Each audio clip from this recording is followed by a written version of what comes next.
I'm going to be doing my informative speech on CPR of a dog or cat. Now, what made me choose this was because, like, in high school, I studied to be a veterinary technician for 4 years, so I kind of, like, learned about CPR, and I'm certified in it. Today, it's not very uncommon for people to have dogs or cats as pets, but, like, sometimes people don't really know what to do if they see their dog has, like, swollen a toy or chewed up a little small thing. But so today I'm going to show you what to do if your dog is breathing just in time as like help is being called.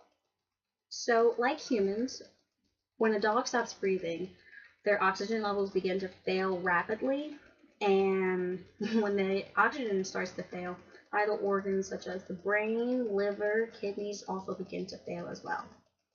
CPR stands for cardiopulmonary resuscitation, and it's a life-saving procedure used to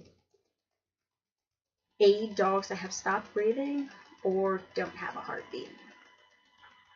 Alright, so one of the first things you do when an animal stops breathing is you check for safety. It's probably the most important thing ever, because the safety of not only the animal but you is important, because obviously, like, if the animal has been unconscious in the street and there's traffic, obviously that's not good because you don't want to get hit, but you also don't want the animal to get anywhere. So once you assess the scene and see that the animal is in a safe place that's not going to cause any more imminent danger to you or the animal, you're good. Alright, so the first thing you want to do is assess the dog. You want to call a vet emergency line, so that way while you're aiding the animal, help is already on the way, because it's going to take time for assistance to come. You want to the second thing you want to do is check to see if the dog is breathing. Now, the way you check to see if the dog is breathing is by one of two ways. You watch their chest rise up and down. Normally, a dog is going to take 20 to 30 breaths a minute, which is like every 2 to 3 seconds. So their chest rises and falls for every breath, so you want to check that. If not, you can take the animal and put your hand up against their nose like this to see if there's any airflow coming out, and if you can feel like any airflow, you can see if you can determine if the dog is breathing, and CPR is not required. If the animal is not breathing, you want to check for their heartbeat.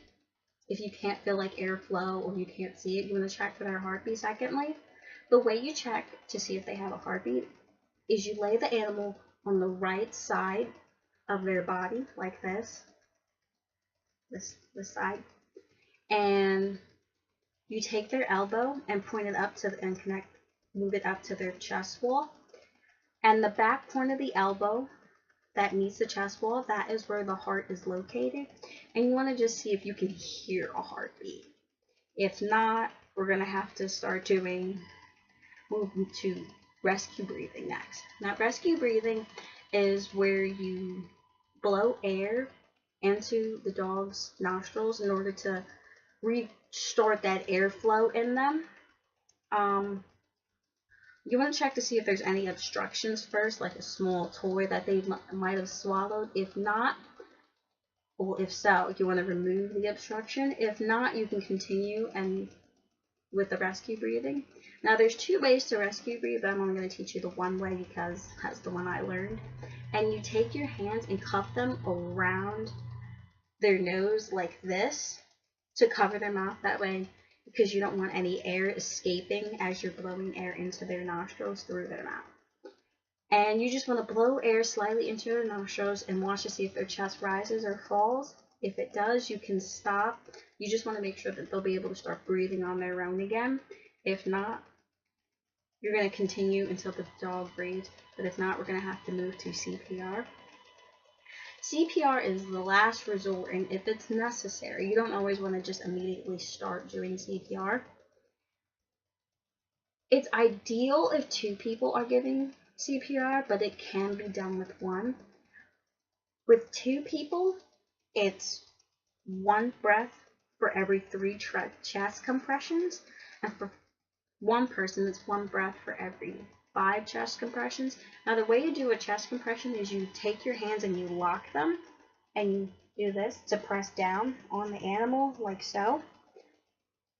But if they're like a small puppy or a kitten, you could damage their ribs like that. So instead of doing that, you would take one hand like this and press down on their, wrap it around their chest body like this and press down. That way you don't injure them and break their ribs. Periodically, you want to check every couple minutes to see if the dog or cat is beginning to breathe. If not, you want to continue until the dog arrives. It's kind of sad when like your animal stops breathing, but usually CPR is going to work and everything's going to be okay.